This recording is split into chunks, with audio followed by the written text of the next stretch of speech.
Proposition 50. Mamdani got elected in New York. New Jersey had a great election. Mikey Sherrill got elected in New Jersey. It was a great night. It was a fantastic night for democracy. I like that. Now, remember that song. Oh, what a night. It certainly was. It was. All right. It is 8:05. Let's get the presentation up. And let's talk about what happened in Virginia. Welcome to Virginia in 2025. Virginia is going to be an amazing place in 2026. Next slide. Yeah. All right. Now, in Virginia, wow, we have the exact number. We sent 607,727 postcards to Black voters in Virginia. And boy, did that pay off. And we made 62,847 phone calls to Black voters. And then we also have the National Women's Political Caucus calls in there.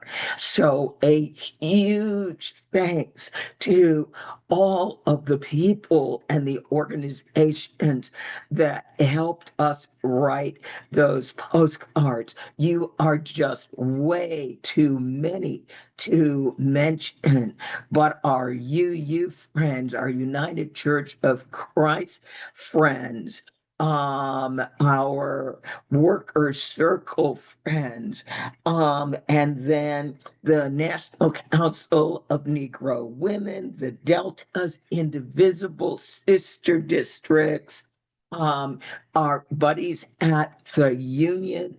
There were just so many organizations that pitched in on these postcards and phone calls, and it made a difference. Next slide. Now, I love what Heather Booth says. When we organize with love at the center, we win. So in Virginia, early voting started on September 19th and ended on November 1st. By November 1st, at the end of November 1st, 1,448,977 people in Virginia had already cast their ballots.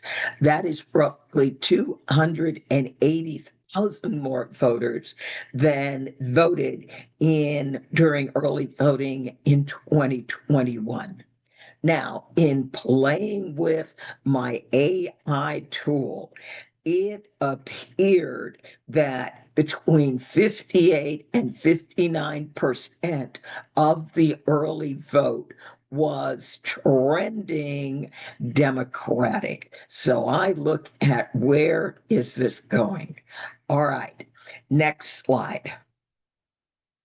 Now, we had a governor's race in Virginia. Everybody said I was crazy when I said, I think that Abigail Spanberger is going to win by 15 points. Call me psychic, not psycho, but she did win by 15 points. It was an amazing race. It was a remarkably expensive race. This was $100 million race, and more than 3 million people voted. Now, what's interesting to note here is Abigail Spanberger won by roughly 500,000 votes. It was an amazing race. And I'm going to the inauguration. Next slide.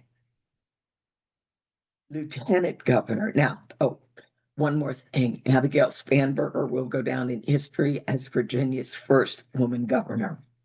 On the lieutenant governor's side, Senator Ghazali Ashmi is our lieutenant governor elect. She will go down in history as the first Muslim lieutenant governor of Virginia. Again, an expensive race, $10 million, kind of a long way from $100 million. All right, next slide. Attorney General. Next slide. He's like, doing, there we go. Attorney General. This race ended up being a lot closer than anyone was expecting because of some very, very, very unfortunate text messages that were sent back in 2022. Now, one of the things I want you to notice in this race is that Jay Jones had roughly half the amount of money that the incumbent Jason Mieres had. And what I always do like to tell people is in an election, money is money and votes are votes. They are not the same thing. In many elections, the money will influence very strongly who's going to win. This was an election where, nope, it didn't influence it at all. Next slide. Here's the breakdown, the Virginia House races. And again, this ended up being historic. There were 18 Democratic incumbents who did not have a challenger. So, of course, they won. There were 33 Democratic incumbents who had challengers, and they won. Technically, every one of our Democratic incumbents won their House seat, and the races were not even close. Now, at the end of the day, I had predicted that there would be 9 seats that would change. At the end of the day, 13 seats changed, giving us a total of 64 Dems and 36 Republicans. Now, of those 64 Dems that will be going to the Virginia State House, 5 of them were first time candidates, meaning they had never run this before. This, in my mind, was incredible. This was the work that we did, starting off with postcards, telling people we wanted to choose who was going to represent their interest and their values. And we knew they were going to want to protect reproductive freedom, their health care, public education, their civil rights, and Black history. And people said, yep, we want to do all those things. And then they voted. Now, according to exit polling, and it will take us until mid-January when we finally get the actual vote of how many people voted and who voted. According to exit polling, 92% of Black Virginians voted for Abigail Spanberger. Again, that's exit polling. Exit polling, normally these are relatively small amounts of voters, probably 5,000 voters out of 3 million. So that's a lot for an exit poll. But still, when you look at 3 million people showed up, it's going to be interesting to see when we get the numbers back from the State Board of Elections, how that actually plays out. Next slide. All right. Now, our challenger candidates. In Prince William County, Elizabeth Guzman won her old seat back. So this is in Prince William County, which is in Northern Virginia. And this is a state house race.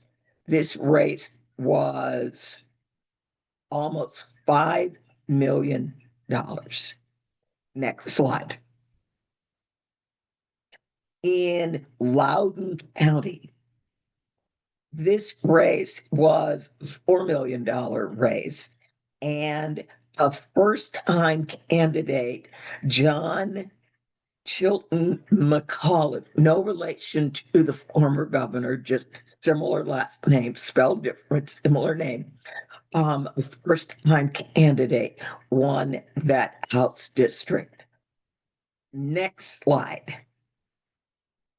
In Raleigh, Southwest Virginia, in Blacksburg, Montgomery County, and Roanoke County, Lily Franklin, a young woman that I've known since about 2010. I knew her as Sam Razul's legislative aide. She won that seat. So again, remember, this is Southwest Virginia. This is 40 miles from the West Virginia border. This race, $3.5 million. Next slide.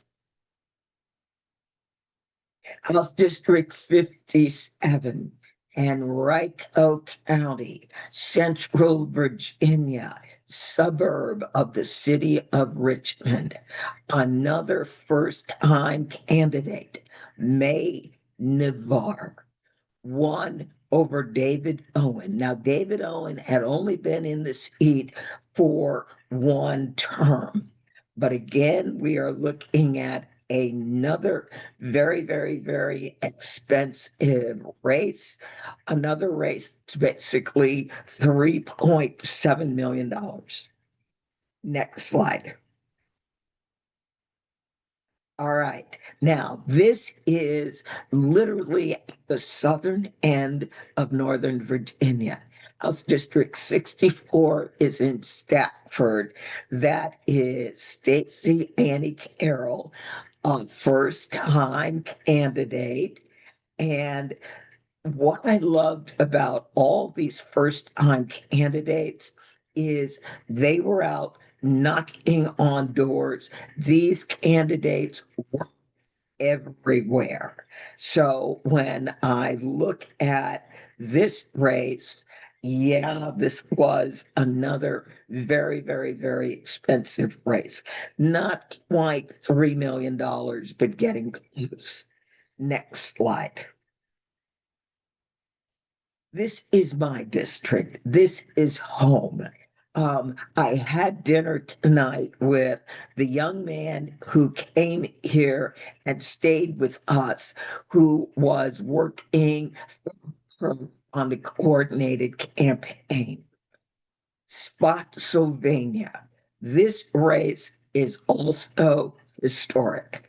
Bobby O'Rourke had been in that seat for 32 years. He was the longest serving Republican in the Virginia House of Delegates. Bye, Bobby.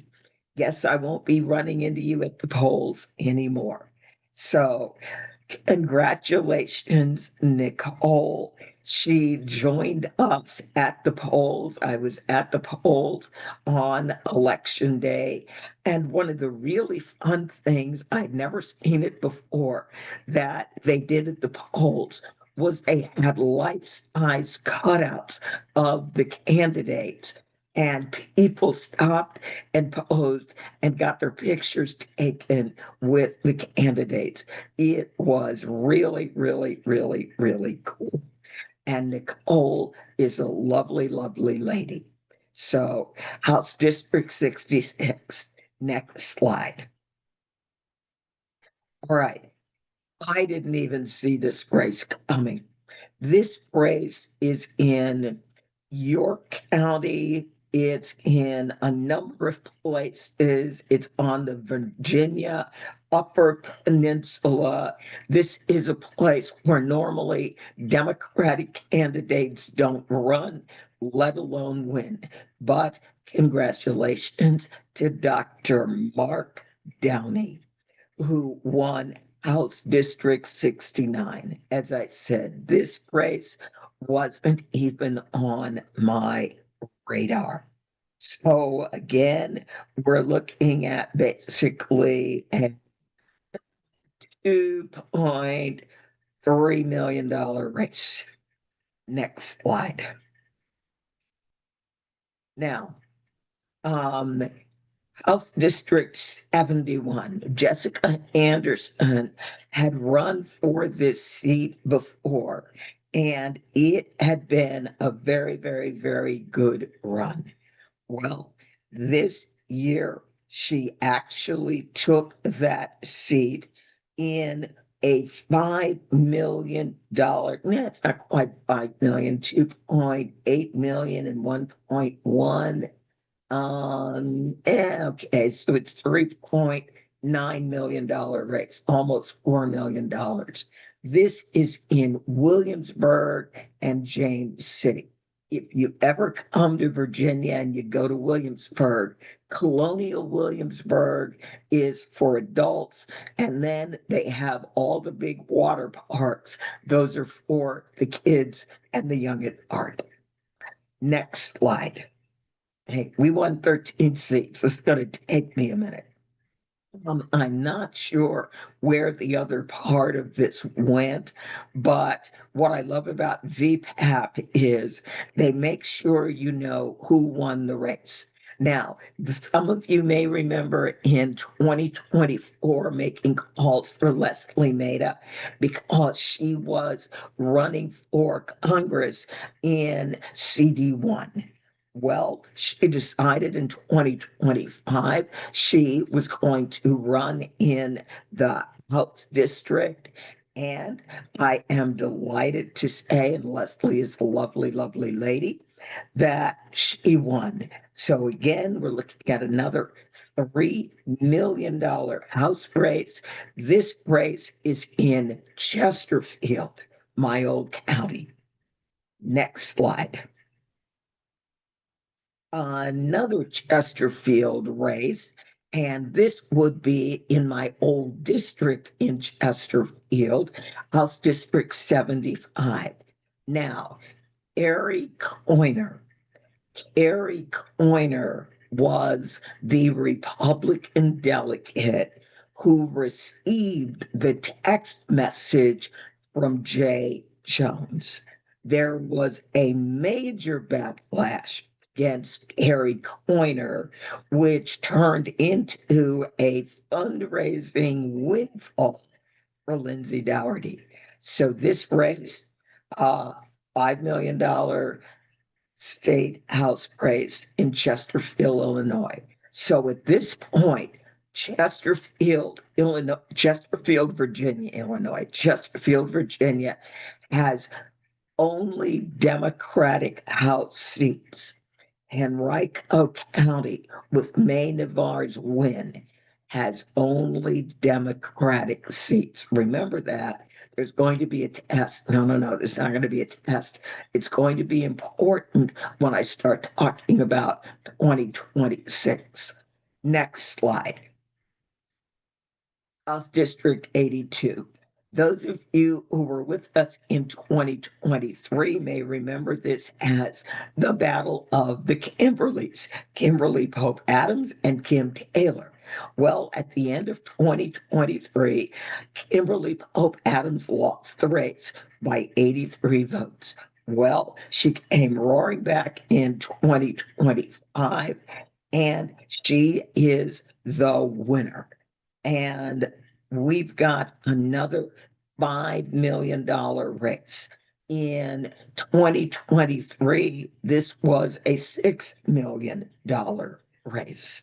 So, and again, the contrast is really incredible. Petersburg is the poorest locality in the Commonwealth of Virginia. And this was one of the most expensive House races run in Virginia. Next slide. All right. Um, House District 86, Hampton predominantly, and that's where we made phone calls. Virgil Gene Thornton, and it fell off. Another first time candidate won this race. Hampton is in Hampton Roads. It's over on Virginia's ocean side. And we normally don't win races in Hampton, York, and Poquoson because that's going up that peninsula. But Virgil Thornton was able to pull it off. So we've got a $2.3 million race and $600,000. Basically, it's a $3 million race. Next slide. And this is candidate 13. Casey Carnegie is a first-time candidate. She's an ACLU attorney. She was running in an open seat. There was no incumbent, and she did a great job. We worked in Chesapeake. We had phone calls. We had canvassers in both Chesapeake and Suffolk. And Casey Carnegie walked away with the votes. So this race, again, 2.5, $3.3 million race. And we have to thank the House caucus for being willing to invest $1 million in every one of these 13 candidates, including all of the first time candidates. So I had an opportunity to thank Dan Helmer yesterday morning, and I did. I thanked him for making the investment. Next slide. Now, another race where some of our folks working didn't get a lot of press from the New York Times, but there were two Georgia Public Service Commission seats. And the two people running as Democrats won. Alicia Johnson, who's a healthcare consultant, and Peter Hubbard, who is a green energy advocate. Now, in case you were wondering, what do public service commissioners do in Georgia? Well, the Public Service Commission is responsible for setting the electricity, natural gas, and phone rates. And one of the things that has been a very big complaint in all states, and especially in Georgia, is the rising cost of electricity and heat. So, two more races. Next slide. What are we going to be doing next? Well, on Sunday evening from 7 p.m. to 8:45, I am going to be hosting a fundraiser as me, not officially as Center for Common Ground. It's unofficial. Reverend Rodney is our board chair, and he's a founding board member just like me. He is running for North Carolina House District 106 in Charlotte, North Carolina. And a lot of you know we've got a democracy center in Charlotte. The circumstance in Howard, many people heard that in 2024, Tricia Cotton, who had been elected as a Democrat, decided she was going to switch parties and become a Republican. Well, the woman who currently has this seat Carla Cunningham seems to be following the exact same path. So Reverend Barber asked Reverend Sadler to run for North Carolina House District. The primary election, which will be the election in that district, is March 3rd. So I'm going to do as a personal human, a fundraiser for Reverend Rodney on Sunday, November 9th. Next slide. Now, in 2026, what other elections are we going to be doing? Since Senator Ghazala Hashmi won the lieutenant governor race, there will be a special election to fill her House seat, which is Virginia Senate District 15. That special election will probably be in January. Also, Virginia in 2026 will have a U.S. Senate race, and we will be looking at Congressional District 1 and Congressional District 2, where we're going to want to focus. Now, in Congressional District 1, we have our Chesterfield Petersburg Democracy Center. In Congressional District 2, we have our Virginia Beach Democracy Center, and the largest entity in Congressional District 2 is Virginia Beach. We will also be working on the North Carolina House District 106. And then North Carolina has a U.S. Senate race, and we will also be working in North Carolina Congressional District 1, which is in the North Carolina Black Belt. And that is where we work in 2024. There is also going to be a U.S. Senate race in Georgia. We are not sure whether Georgia is or is not going to redistrict. Are they going to move the lines? So later on, we'll be able to figure out, are there areas in Georgia where we will be focusing? Alabama also has a Senate race. They've got a governor's race. And we are looking now at Congressional District 5, which is in North Alabama. In CD5, that is where we have a lot of government contracts and a lot of the high-tech industry in Alabama.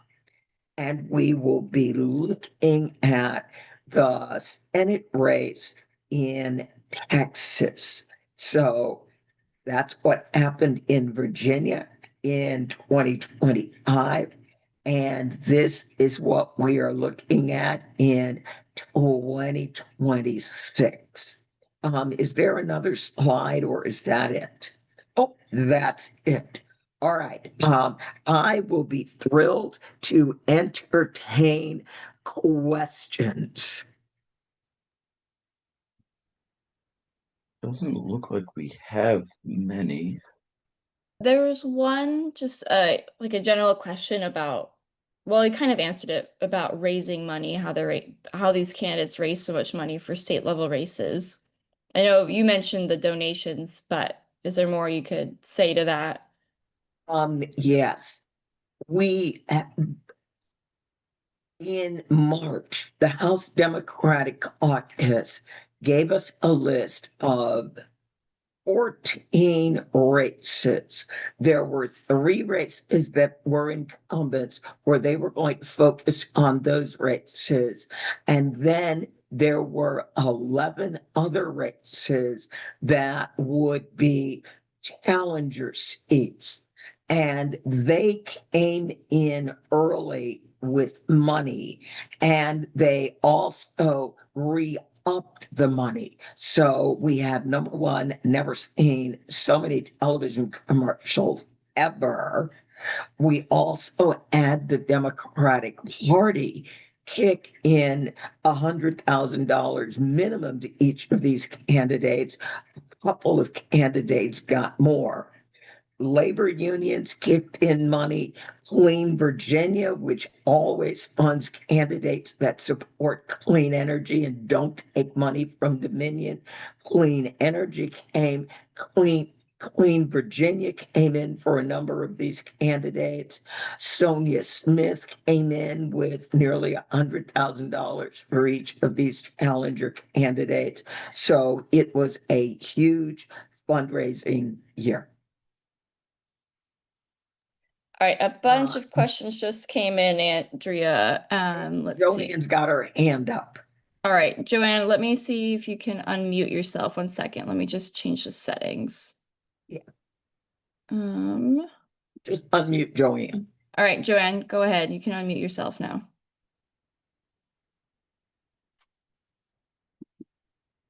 Oh, there we go.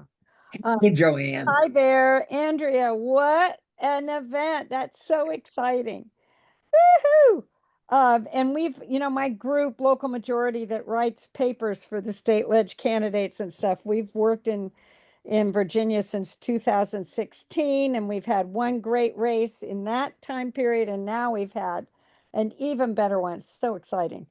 One of the things we've always done out here I'm in California, for those that don't know, we have written lots of postcards. So I'm getting one of the places that we get postcards from say that they've done this testing and their postcards don't bring in that many votes. I totally disagree with that, but I'm wondering what I can use to say when you did these 600 and plus thousand postcards. Can you give me anything to counter that for the people that I get to send? We did 2,500 this time for Virginia.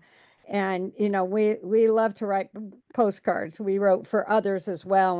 We sent out about 10,000 postcards. So I just want to know what you have to say. Number one, not all postcards are equal. Since we are postcarding Black voters, our postcard designs are designed for Black voters so that when they get these postcards, they're beautiful, they're striking, they immediately want to look at them. So we are very, very careful about making sure our designs are inspiring. People see them and they feel good, they feel empowered, they feel seen. The other thing is our scripts. All of our postcards, in addition to having a script, also have labels. And on that label, we give people the phone number of the county registrar. There are 133 counties in Virginia. We look up every phone number. We call every phone number to make certain that it rings on the desk of someone who is prepared to answer voting questions. The label also has the dates of early voting, so people know when early voting is. I received several postcards this year. They didn't give me any early voting dates. They didn't give me any websites to look at other than the candidate website, and they did not give me my registrar's phone number. So that is one of the other reasons why our postcards work so much better than other people's postcards. All the research that we do going in to write our postcards. The other difference is the script. We, with our democracy centers, are constantly surveying people in the community. What's important to them? What are they concerned about? What are they interested in? And we take that information and we put it in our scripts. So our scripts for 2025, basically, we use 3 action words. Choose candidates that are going to support your values, and then protect your reproductive freedom, public education, health care, civil rights, and your Black history. Vote. So it was a very, very short script, but a powerful script, and written specifically for the voters that we are targeting. That really is the difference. Thank you so much. Really makes sense. Very, very helpful. Thank you, Joanne, for that question. Susan? We'll let you unmute.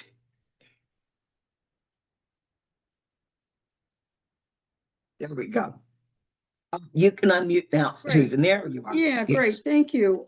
So I asked in the chat about how turnout was in Virginia, and Josie answered and said there was 3.3 million voters, Yes. highest ever turnout in a non-presidential election year. But I'm just kind of wondering, so what is normal for a non-presidential election year? How much bigger was the turnout, this time than in previous years? So that's kind of what I'm wondering. Right. Let me do that research for you. Okay, yes, I know the best place to go and look. Okay. And the other kind of related question is, did it bring the Black vote out? Because, yeah, we are calling Black voters, we are writing to Black voters.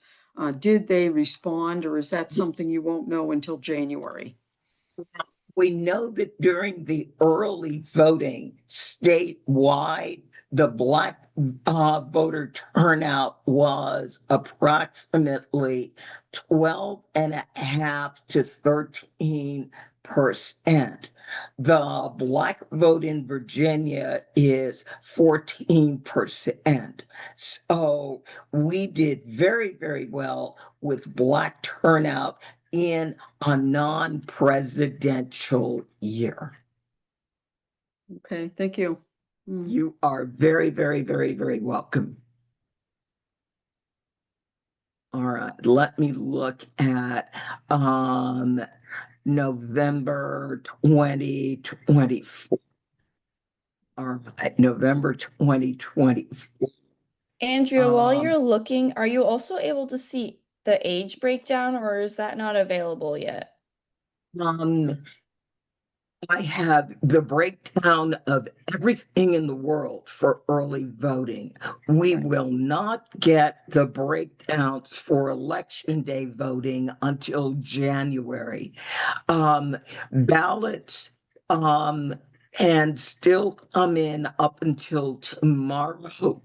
And if people registered and voted the same day, their voter registrations will take up to 2 weeks to get processed to determine will they count those ballots. So it will not be until Thanksgiving week, and then everybody will be on vacation, that the vote will be ready to be certified. When the vote is finally certified, at that point, the state will make a decision when they will release that data to data vendors like PDI, L2, and GPVan. And then when the data vendors get the data, it may take them another week to upload it. And if it comes in mid-December, they will not process that data until the beginning of January because of holidays. All right, Virginia has 6 million voters now. In 2024, which was a presidential year, there were 4.3 million votes in the November general.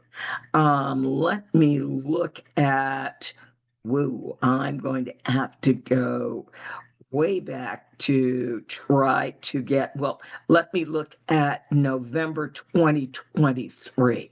That was not a gubernatorial election. In November 2023, nope, we did not have top of the ticket. So very, very hard to figure out what we got for a vote. All right. Well, our election goes all the way back to 1789. You don't need to go back that far. Let me go back to 2021 and let's get governor. That'll be the easiest one to look at. Whoa, numbers. All right. In 2021, 3.2 million votes were cast. So fewer than what we had in 2025. I'm going to go back and look at 2017. Again, I'm looking at gubernatorial elections. In 2017, 2.6 million votes were cast. So yes, it is the highest number of votes in a non-presidential year. Yes. Thank you for having me look that up. I had meant to look it up, hadn't gotten around to it. Good to know. All right, other questions?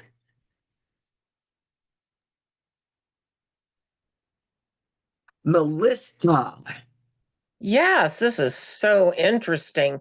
Is there any way to know yet whether the success was due in larger part to getting a higher percentage of blue voters turning out, or did we turn enough moderate voters that were just disaffected by what's been going on in their own party, do you think?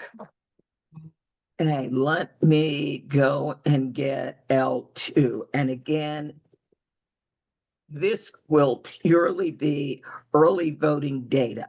This is the only data that I have where a breakdown of who voted is available. Now, again, remember in Virginia, we do not register by party.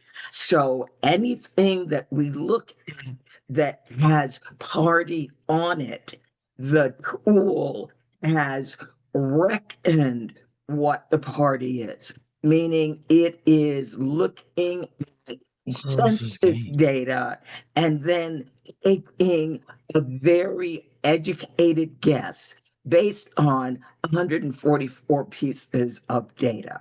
So let me go and get the early voting data, and then I will share my screen.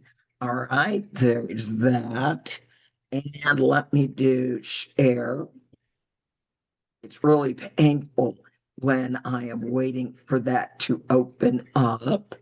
All right, so this has 1,449,177 early votes. So in other words, there were some early voting ballots that came in that maybe they had to be cured because I had 1,433,000. So this number is going up a little bit. So what I'm going to do is look at individual demographics. First thing I'm going to look at is age. So when we look at the early vote, the biggest numbers in terms of turnout are voters that are 50 and over. They represent 65% of the turnout. It was older people. That's who showed up to vote early. Now, when I look at race, All right. I had 183,946 African Americans. That's 12.6%. I'm going to call it 13%. Virginia is roughly 14% Black. So statewide, Black voters were voting their power. All right, now let's take a look at political party. Now, age, it knows. Race, it's pretty close. Political parties, it's reckoning. All right, now, what it believes to be the Democratic vote is 55.794. Let's call that 56. The Republican vote was 38%. So what I'm going to do is take we don't know what the hell these people are. They could go either way. I'm going to split that in half, and I'm going to go 56 and 3. Statewide, it appears to be about 59%. So that's how I kind of, even before a race is run, look at what am I looking at when I look at district, when I look at a county, what am I looking at? Who lives there? When I figure out who our target counties are going to be. All right. So I'm coming up with 56%. Let's go look at, is it going with me? The app. 57%. It's damn close. So early vote was 56. The actual vote, 57.14. Susan, can you still unmute?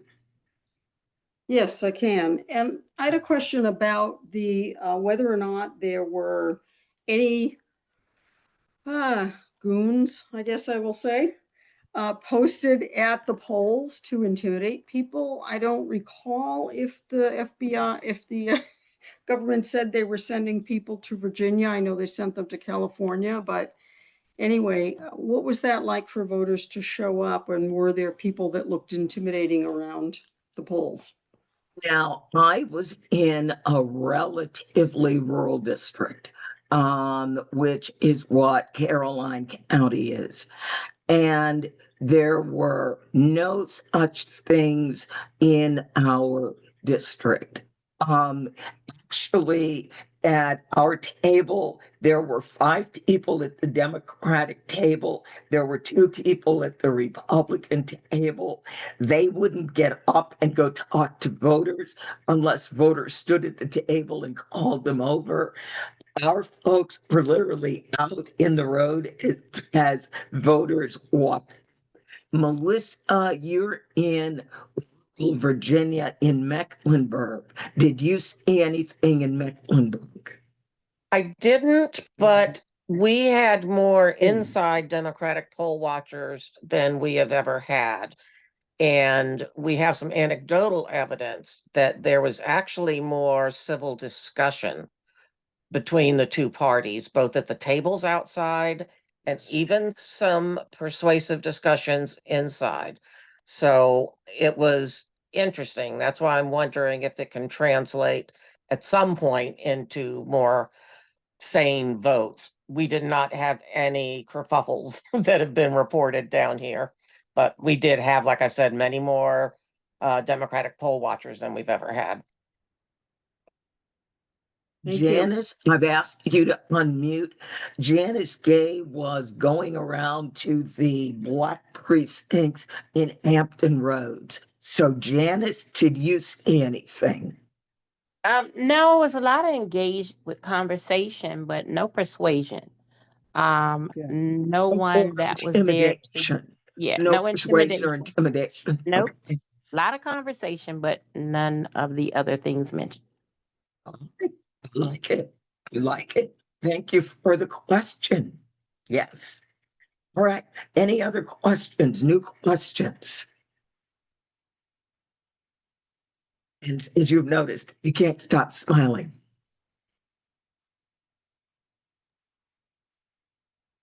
Karen. Yes, thank you. Okay. I was wondering with the redistricting escalation going on, how does it affect your planning? Because you very well won't know till close what the districts are going to look like next year to get your cards and all out. Well, I know that Virginia Beach is the anchor of CD2. So Virginia Beach will still be in Congressional District 2. And I also know historically, Congressional District 2 flips back and forth on its own. So in 2008, it was 2007, it was Thelma Drake. 2008, it flipped. It was Democrat Glenn Nye. And then it flipped and became somebody else.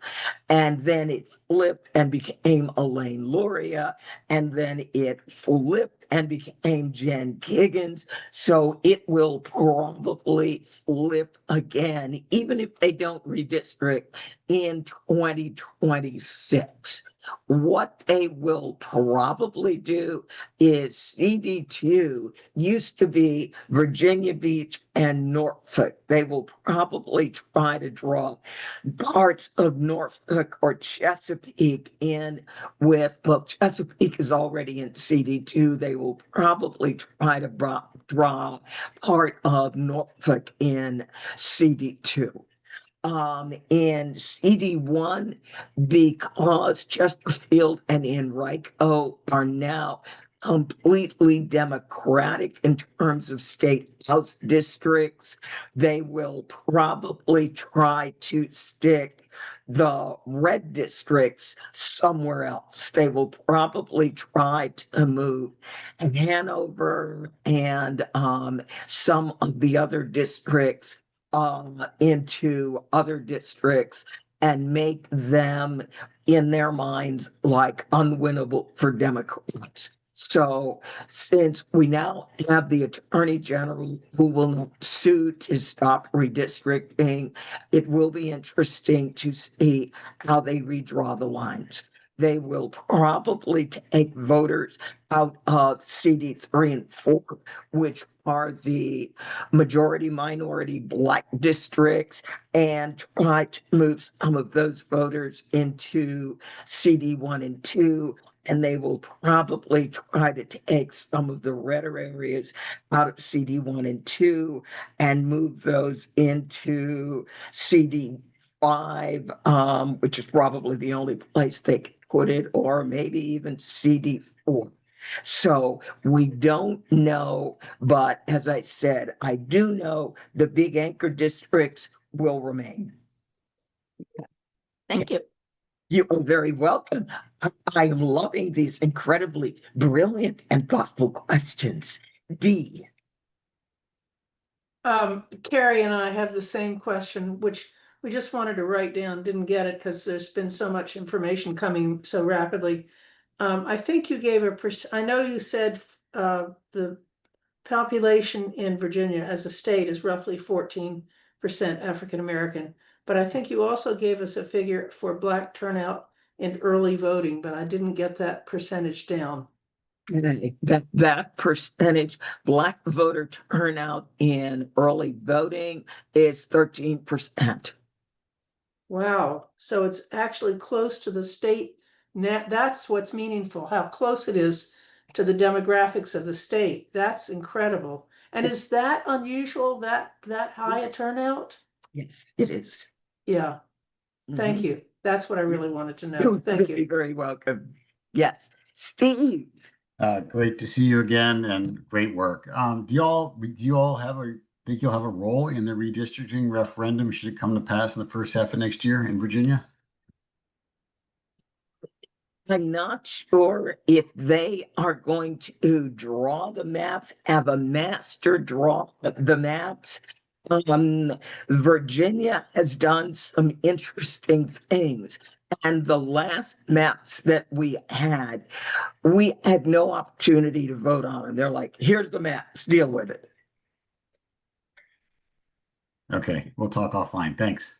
Yes, yes. It will be interesting to see what they do this year. Now, redistricting in Virginia, the way they have written their law, their bill, is that it will be temporary. And like California in 2030, we go back to the Independent Redistricting Commission, which they really didn't listen to. So it's going to be interesting. But again, we're Virginia. There's always drama and we're always interesting. Nancy. Thanks, Andrea. I was wondering, do you have any insights into the special election to replace Gonzalez's seat? Any like who potential candidates might be, what the chances are for various candidates? I know Deborah Gardner wants to run for the seat. She is the first candidate that I know of that is going for the seat. And I feel that we have a very, very, very good shot at keeping that seat. Let me look up where that seat is. I want to make sure I get that correct. State Senate District 15 is in Chesterfield and the city of Richmond. We're going to hold that seat. Great. Thank you. You are welcome. You are welcome. I love my toys. And the list, Oh, a very important question. How was it partying with the new governor-elect on election night? no, I wasn't partying with the new governor. I went over there and it turned out it was going to be a stand party, and I had my computer in my bag and I was going to do a live update as the votes came in. So Rick and I were starving, tired, and my back was killing me. So we went back to our room. Now, we will be going to the inauguration. I know I'm going to be and these are my mother's weird friends over there. So I'm going to be over there but that's okay. I'm going to be there. So That's awesome. Awesome. For the inauguration, there'll be seats.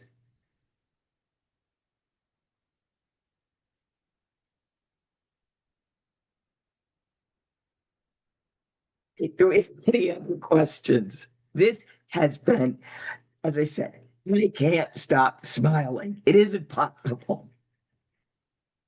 Andrea, there's a question from Maureen I'd love you to look at right near the bottom there in the chat. Oh, good Lord. She's a champion organizer in Northern California in my cohort here. Maureen, are you asking just for I feel like this may be a question for me, a 2-pager just about, yeah, we can make a 2-pager about what we've achieved. We won't have anything about our impact besides just the number of voters we've reached for this year until the new year. But I'm happy to make a 1 or 2-pager focused on our impact for you. Yeah. And I love Dr. Val Adams' comment. This was more than winning the individual seats. It was a loud, clanging message. We have to ride this wave of engagement. I agree. All righty. One other question? Yeah, I see Maureen's question. Yeah. Okay. Mm-hmm. All right. Yes. And then because what we will be able to do now, again, remember, we do not find out who actually voted until it gets loaded into PDI, which will be mid-January. So we have no idea. In mid-January, what we will be able to do is look at groups that did 20,000 postcards or more because you probably worked in one county. And we will be able to look at that county and say, all right, this is how many people who voted. We will also know, did we send all the postcards or addresses out to that county? And the answer for the larger counties is no. So anybody that had counties of 10,000 or more, there were always some addresses left. Smaller counties, the whole thing went out. So yes, we will be able to get you some good data on the impact of your postcards.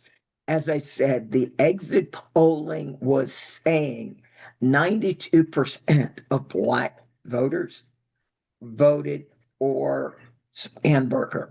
The other thing that we heard from Janice and her people that were on the ground was Black voters didn't care about Jay Jones and his text messages. So that could very well have been a good part of what saved Jay Jones. Again, we'll know in the middle of January. All right, any other questions? Yeah, we're going to have to save this chat. And Michael Keegan was at the watch party and he said it was beyond fabulous. I know it was, but Rick and I can't stand very long. And so, yeah. Andrea, What? Andrea, this is Val, and I want to say this. You did do your version of partying. Andrea's version of partying was being on a Zoom with a bunch of us crunching numbers. Everybody else was champagne corks. She was on fire. It was fun.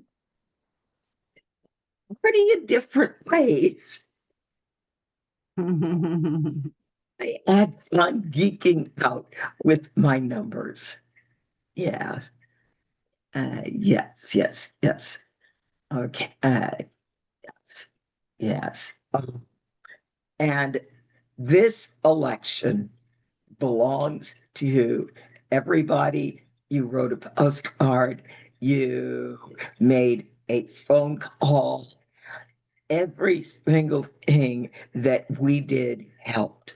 I was really concerned, and Janice can tell you that I was concerned because we were running a race against a Black candidate, and I was really concerned that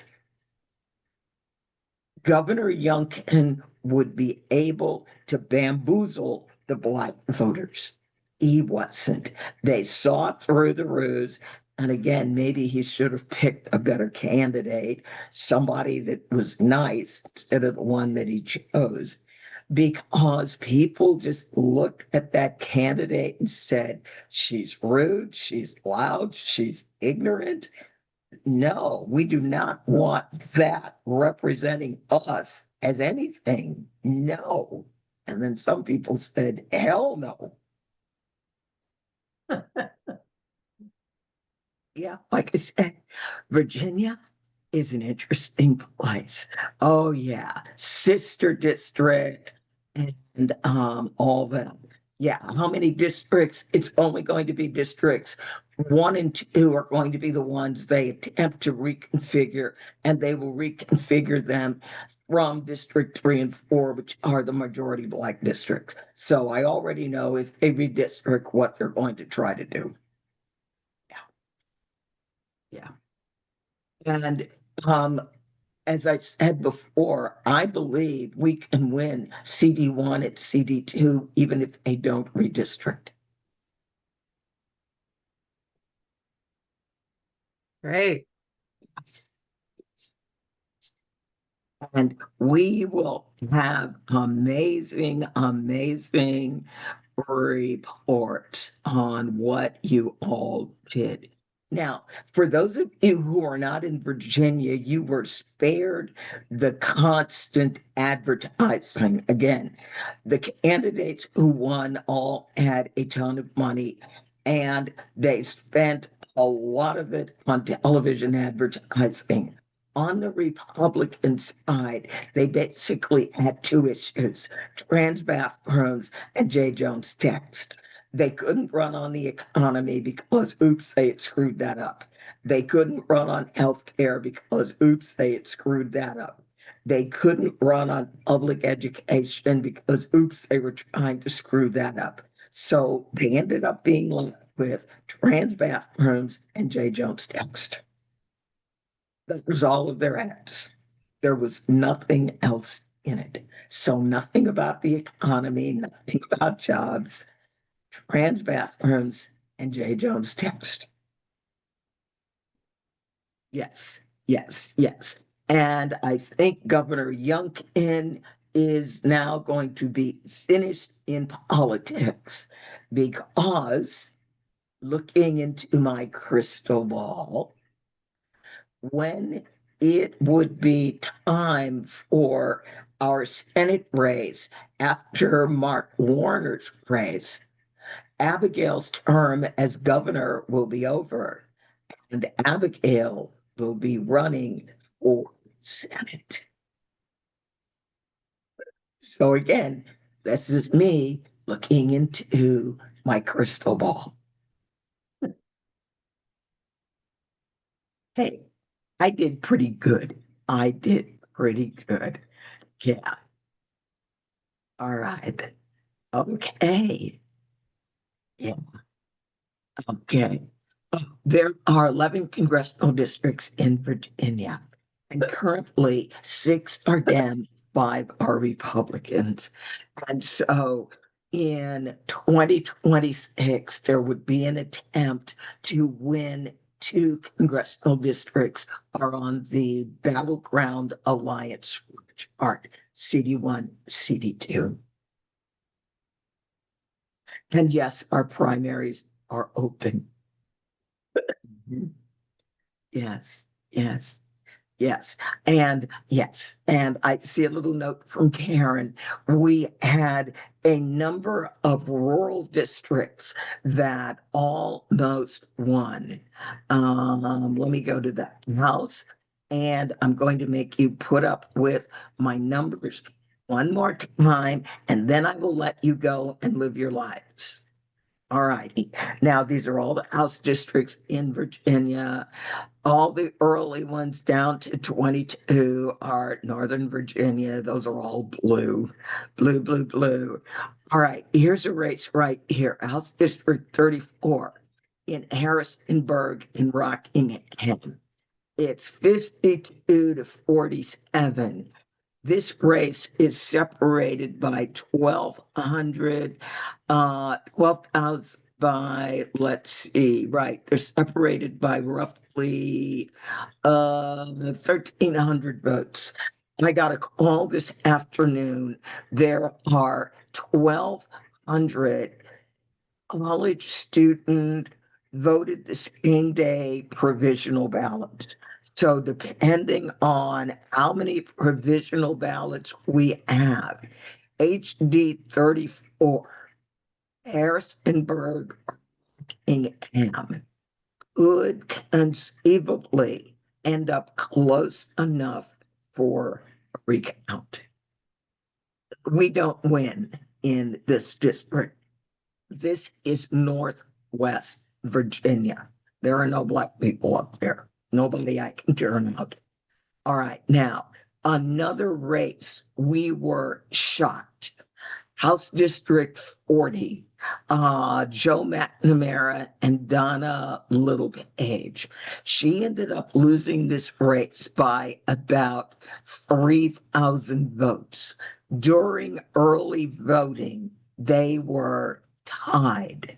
So a little more work in this district and we might be able to move the needle.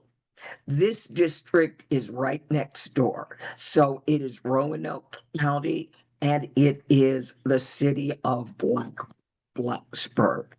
Lily Franklin won this district. Now, when we look at the races, all the way down at the bottom, down here in Virginia Beach has 6 seats. 1, 2, 3 of the seats are blue. When we look at this one, it's 4753. None of these candidates benefited by getting money from the House caucus. Potentially, if these ladies had been able to get a little more money, we might have seen a shift in these 2 districts. So while we won 13, there is this possibility that maybe there might be another 1 or 2 that we will be able to flip 27. Nancy. So, Andrea, I think in the past you have sort of despaired of the Virginia Democratic Party's, apparatus or strategy or something. Do you think it's improved, or do you think it was just Trump backlash and all the Fed backlash? Well, this is the House caucus giving candidates $1 million, not the party. Oh, okay. Difference. They're not the same thing. Okay. Right. Now, the party did make an effort. They gave those challenger candidates, the ones that were successful, they each got a minimum of $100,000. I'm going to drop a link in the chat, the Veep app link. And when you go to the the Veep funding app link, link, you can see how much money each candidate got and where that money came from. So I am dropping that link in the chat for you. So for those of you who want to go geek out the way that I do, now you've got some geek out data where you can go and really make yourself notice. So thank you. Right. I can't stop smiling. I mean, I'm sorry. Stop smiling. Yes. And then there is another note where the literature that the coordinated campaign did was the statewide ticket and the individual delegate. It was beautiful literature. It was wonderful. All right. Are there any last questions? Otherwise, this presentation will be available. Again, there were a couple of things that fell. I will get them back on there so that when you get the presentation, you will be able to share it. All right. Thank you all so very much for all the work that you did. It was incredible. We are looking at partnering with several other groups. There will be more information that we will be sharing probably in 2026. Oh, Virginia, you did yourself proud. And I promise I will send you pictures from the inauguration. Take care, everybody. Much love to all of you. Have a wonderful evening and a wonderful weekend. Bye-bye.